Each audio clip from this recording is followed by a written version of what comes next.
In springtime, Rusty loves to visit a faraway place.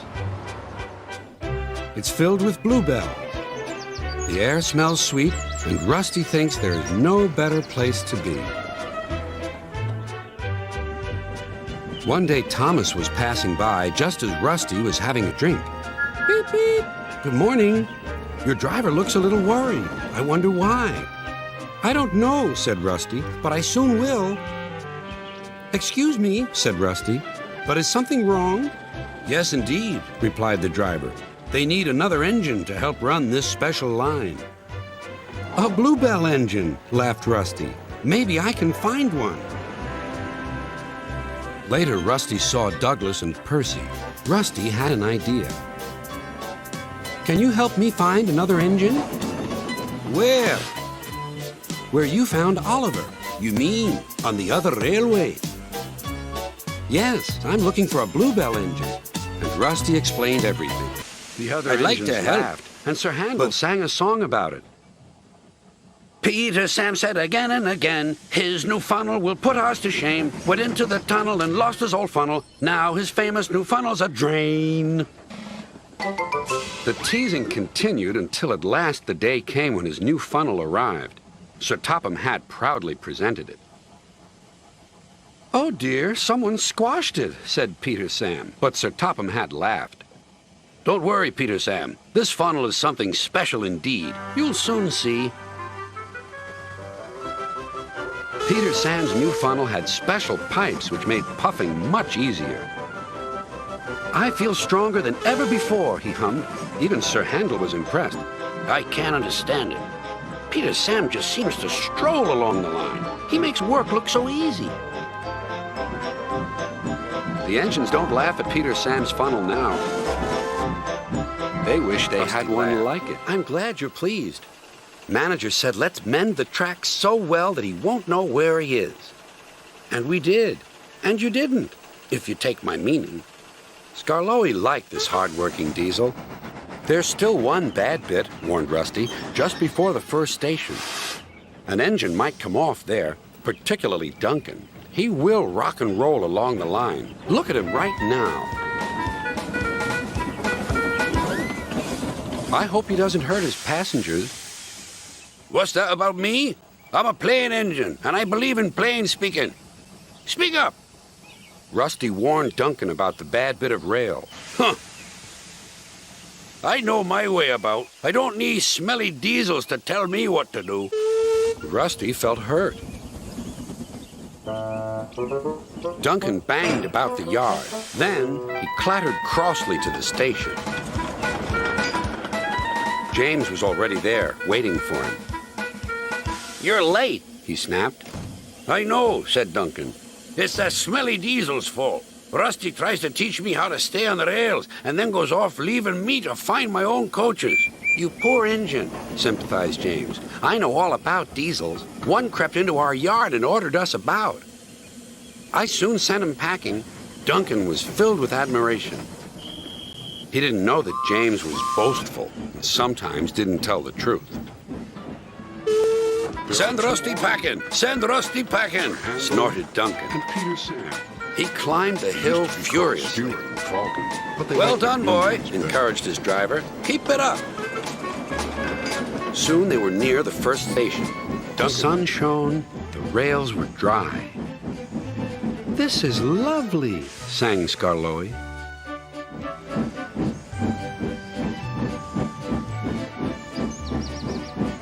Presently, the line grew steep. Skarloey felt short of steam. Take your time, soothed his driver. It'll be better downhill, Skarloey said to himself. But it wasn't. His springs were weak, and the rail joints jarred his wheels. Whistle, Toby and Percy. At last, a spring gave way. But Toby and Percy, I feel all crooked, cried Skarloey. We'll need a bus now for our passengers, sighed his driver. No, pleaded Skarloey. I'll get them to the station or burst. Shh, hissed Henry and James. James was waiting at the platform. But Toby and Percy didn't care. Clanging and clanking, Skarloey steamed in. I'll do it. Sir Topham Hatt spoke next.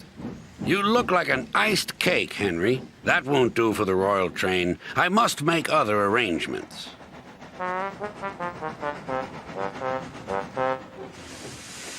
Gordon and Thomas were waiting for him. Please, sir. One at a time, replied Sir Topham Hatt. Yes, Gordon? May Thomas have his branch line again? I think you are both sorry and deserve a treat.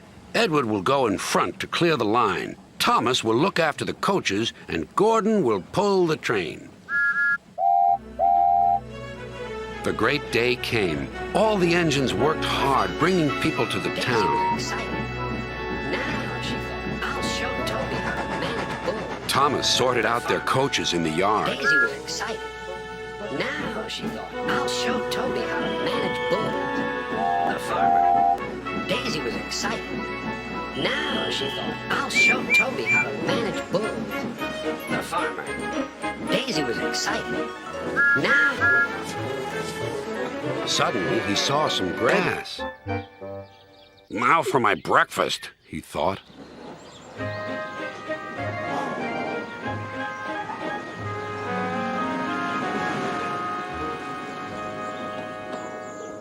Ooh, tooted Daisy. Go on. Champion was too busy chomping to take any notice.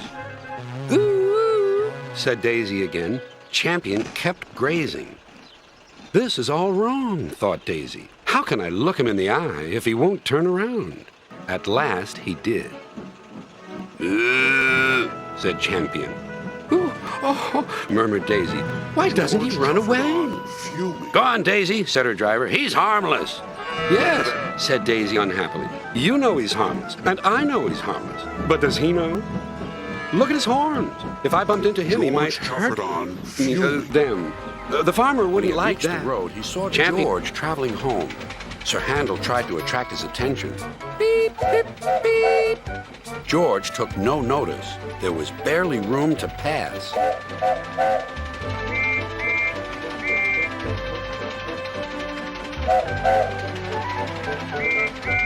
Sir Handel was cross. Get out of my way, you great clumsy road hog. I don't move for imitation steamrollers. You don't know the road. Get out of my way. Then there was trouble.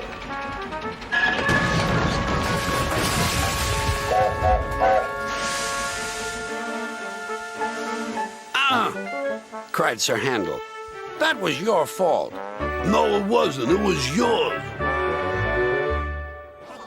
Everyone was arguing about who was to blame. Hello, hello, hello, said a policeman ominously. And what's going on here? This made everyone stop arguing. They set to work clearing up the mess instead. Next day, the workmen put up a fence between the road and the railway. Then they went away, taking George with them.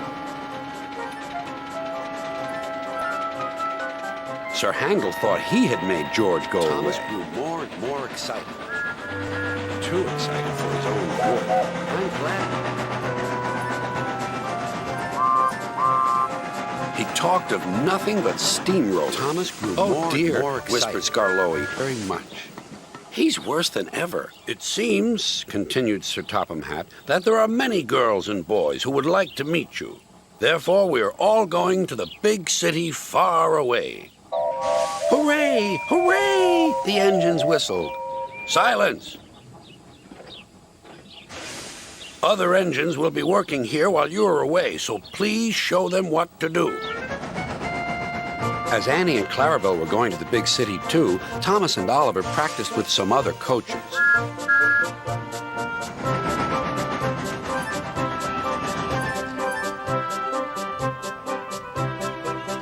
Thomas grew more and more excited.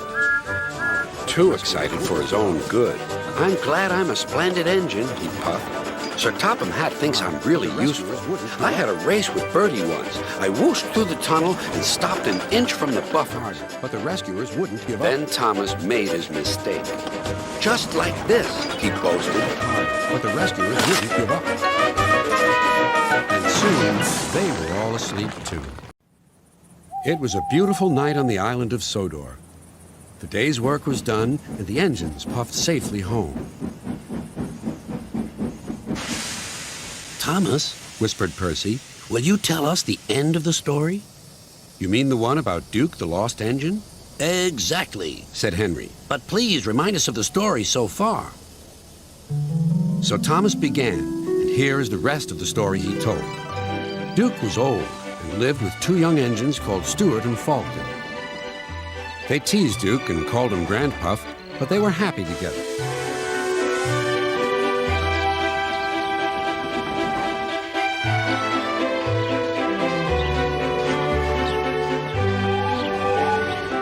Then their line was closed down, and the young engines went away. Duke was left alone in the shed. He went to sleep, and everything around him changed. But Duke was never forgotten.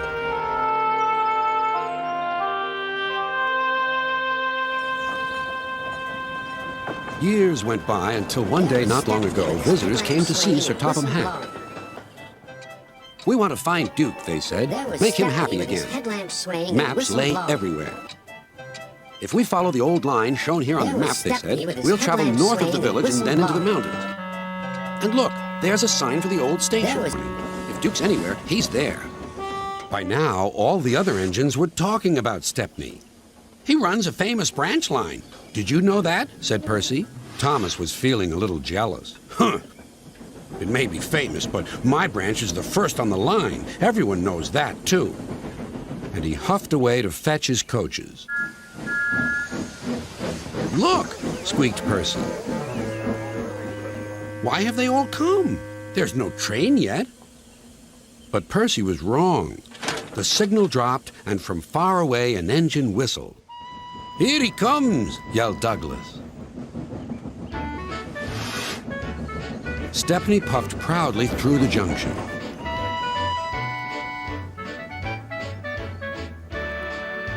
I hope you'll meet Thomas, too, said Edward. You both have branch lines to be proud of. Then Stepney set off to help Duck shunt coaches in the yards, and they worked happily together all afternoon. At last, Thomas arrived.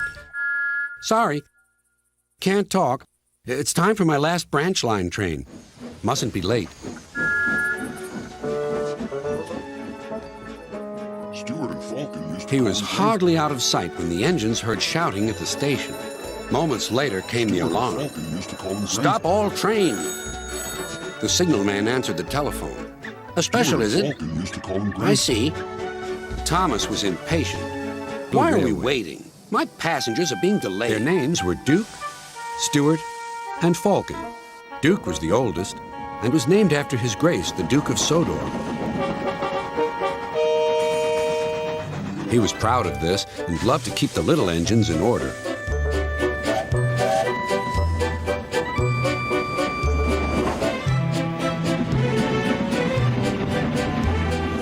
Whenever they did anything that Duke thought wrong, he would say, "That would never suit His Grace."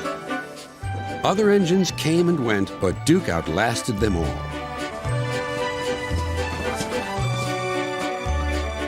Stuart and Falcon used to call him Grandpuff. They were fond of him, but they got very tired of hearing all about His Grace. Sometimes they would tease him and chant, "Engines come and engines go. Grandpuff goes on forever." "You impertinent scallywags," Duke would say. "Whatever are you engines coming to?" "Never mind, Grandpuff. We're only young once." "Well, you'd better mind, unless you want to end up like Smudger." "Oh, Grandpuff, whatever happened?" "Smudger," said Duke, "was a show-off. He rode roughly and often came off the rails.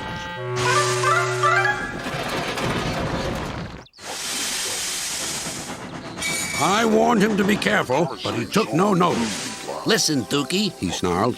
Who worries about a few spills? "We do here," I said, but Smudger just laughed. Until one day, manager said he was going to make him useful at last. Smudger stopped laughing then. puffed to himself. Well, why? What did he do? He turned him into a generator. He's still out there. Thinks he's very clever. Says that he can manage us. That's the best joke ever. When he orders us about with the greatest folly, we just push him down the well. Up goes old Ollie. Thomas, Duck, and Percy were shocked. Be quiet, they ordered. But they couldn't be everywhere, and everywhere they weren't, the cars began again. Oliver's no use at all. Thinks he's very clever. Says that he can manage us. That's the best joke ever.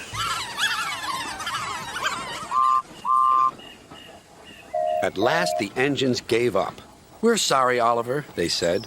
It's really my fault, said Oliver sadly. I shouldn't have fallen in the turntable well. Toad, the brake van, felt sorry for Oliver, too. Next morning, he spoke to Douglas. I'm worried, Mr. Douglas. This disrespect for engines. Where's it going to end? Who knows, sighed Douglas. I've got a plan, Mr. Douglas. May I stay here today and help Mr. Oliver? We are both Great Western and must stand together. Certainly, Toad, replied Douglas and puffed away. The faster he wanted to Soon go, Toad was the explaining slower his the journey plan. became. Goodness gracious, Toad, I don't think you should suggest such a thing to How Oliver. the faster he wanted to But Oliver go, interrupted. the slower the journey became. No, Duck, Toad's right. It's really my fault. I must put this trouble Somehow the right. faster meant he no wanted to disrespect, go, you understand. The slower the journey Of course became. not, Toad. Anyway, driver says the same, and he's arranged it with the Somehow station the master. faster he wanted to Very go, well, Oliver, the slower conceded Duck. fun But I it must all hurry. is, My he passengers thought. will be waiting. Good luck. Journeyed along the line.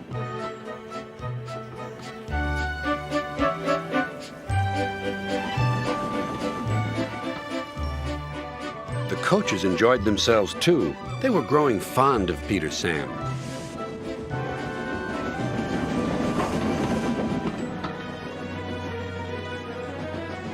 Every afternoon, they had to wait an hour at the station by the lake. The station has a little shop selling refreshments. The conductor, fireman, and the guard buy tea and cakes from the refreshment lady. At last, the waiting was over, and Peter Sam was sizzling with impatience. Then he delivers the mail to Beep, farms beep. and cottages Hurry up, far and please, wide. he whistled to the passengers. How awful, he thought, if we miss Henry's train. The conductor was ready with his flag and whistle. The refreshment Then lady he was delivers making the the way mail to the to train. farms and cottages far Then and wide. it happened. The conductor says that Peter Sam was... One day, Tom wasn't at the platform. A postman they didn't know dumped the bags on the platform and disappeared. What happened to Tom? Wondered Percy. And his old van, said the driver.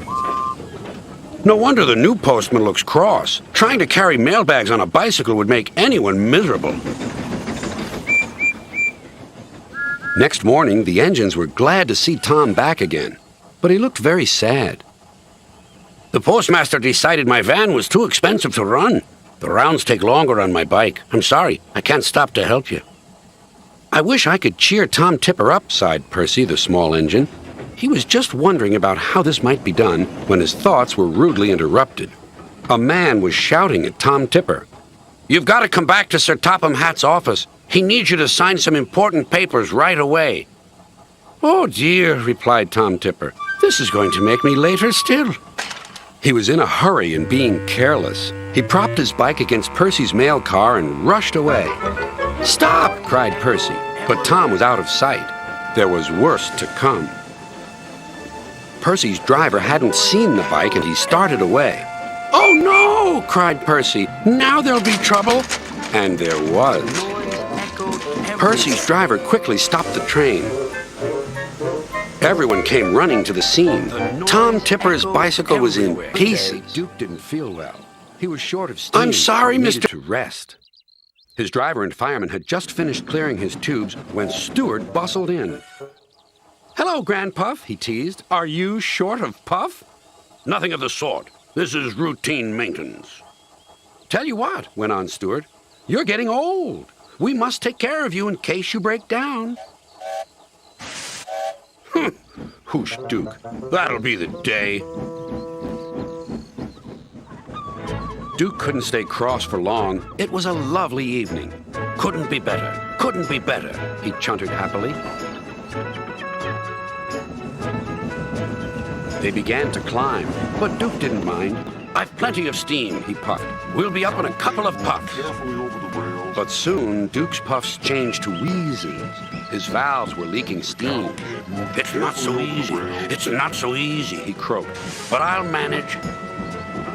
Cavalcade moved carefully over the At rails. last, they reached the station. Duke's driver examined him carefully. Anxious passengers waited for news.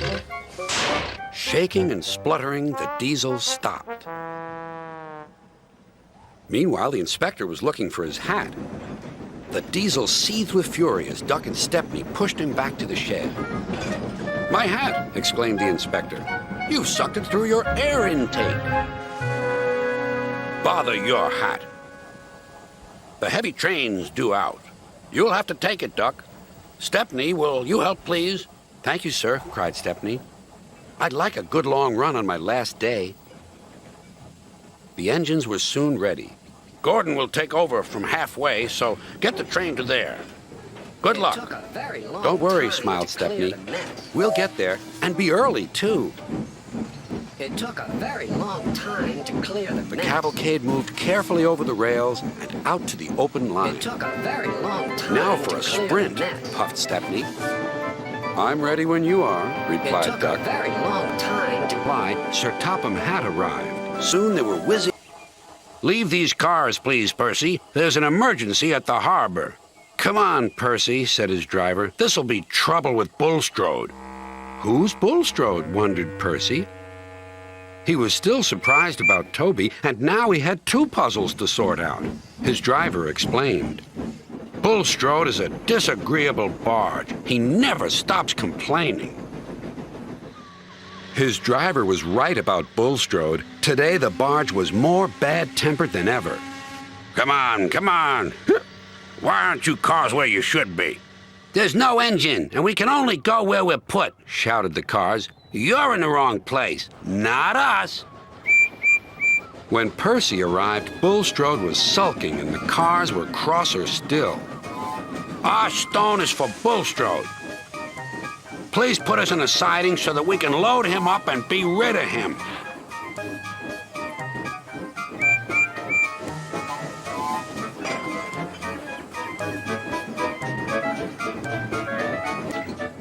This railway is no But good the cars at were... all. "Don't be silly," snapped his driver. "This tunnel is quite big enough for engines who don't rock and roll." It took a long time to clear away the rocks and set Duncan free again.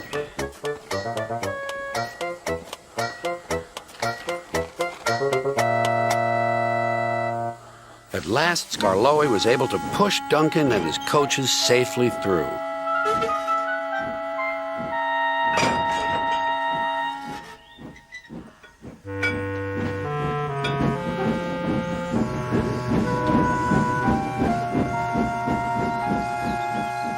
The caboose was left on the siding, and the workmen stayed to make sure everything was safe. Pushing cars, rumbled Henry. Pushing cars, rumbled Henry. Duncan grumbled all the way home, but Skarloey paid no attention.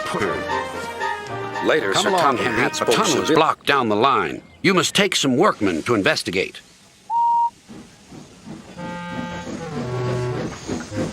Pushing cars, grumbled Henry. They stopped outside the tunnel. The workmen went inside. It was very dark and quiet, but not for long.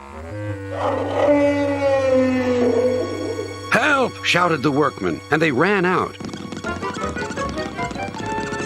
"We started to dig at the block, but it grunted and moved," one said. "Rubbish," said the foreman. "It's not rubbish. It's big and alive. We're not going in there again." "Right," said the foreman. "I'll ride in the cars and Henry shall push it out." "Wheesh," said Henry unhappily. He had been shut in the tunnel for being afraid of the rain, but this was worse. Something big and alive was inside. "Peep, peep. I don't want to go in." "Neither do I," said his driver, "but we must clear the line." "Oh dear, puffed Henry. The The engine speed grew slower and road is difficult. Then there was I'll trouble. The block was No. indeed, replied Falcon. I'll lead. How can I learn the route with you lumbering ahead and blocking the view? Suit yourself, said Duke, but never mind the view. Look at the track. The engine set off.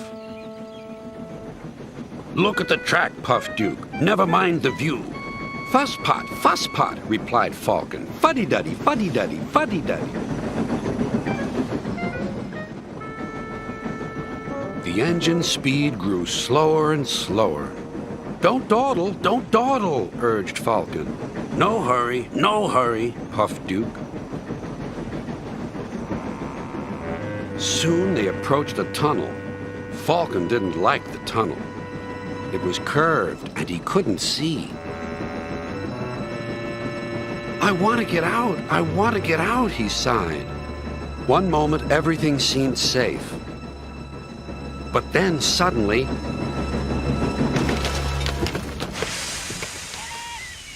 Falcon was derailed and hung dangerously over the edge.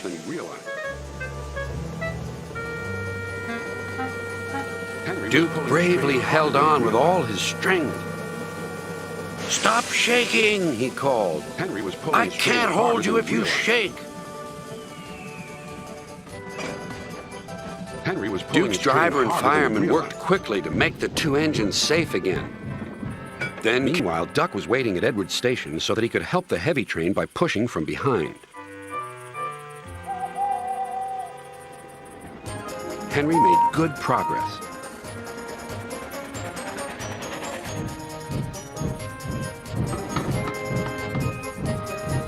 When they reached Edward's station, his driver stopped the train beyond the platform. Then Henry gave a special signal. Beep, beep, beep, beep. I need help, please. Beep, beep, replied Duck. I won't be long. Duck buffered gently up to Henry's train. He was not coupled on. Henry would then be able to run on without stopping when they reached the top of the hill. Ready, whistled Duck. And off they went. Passengers, continued Scarloy, get crossed if you stop at the wrong places.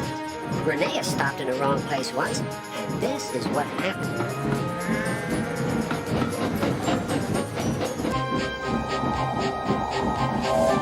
Reneus did his best.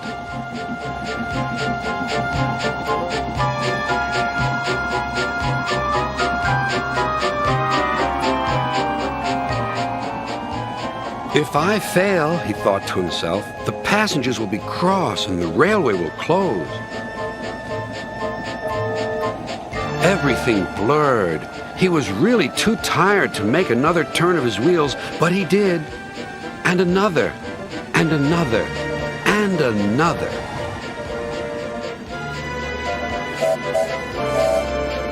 Finally, tired but triumphant, Reneus reached the station. I'm here at last, he wheezed.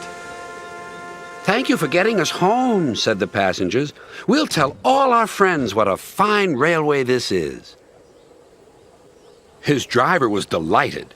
You're a gallant little engine, he said to Reneus. When you're rested, we'll mend you, so you'll be ready for tomorrow. And, smiled Scarloy, Reneus always was ready for tomorrow. Thanks for telling us about him, Whispered Duncan. I was wrong. Passengers are important after all. The next day, Reneus came home. All the engines were there to greet him. Edward pushed his truck to the siding, where he was lifted onto his rails. This was the signal for a chorus of whistles from engines large and small. Everyone was happy, and Reneus was the happiest of all. You know, he whispered to Scarloy, this helps a little engine to feel that at last he has really come home.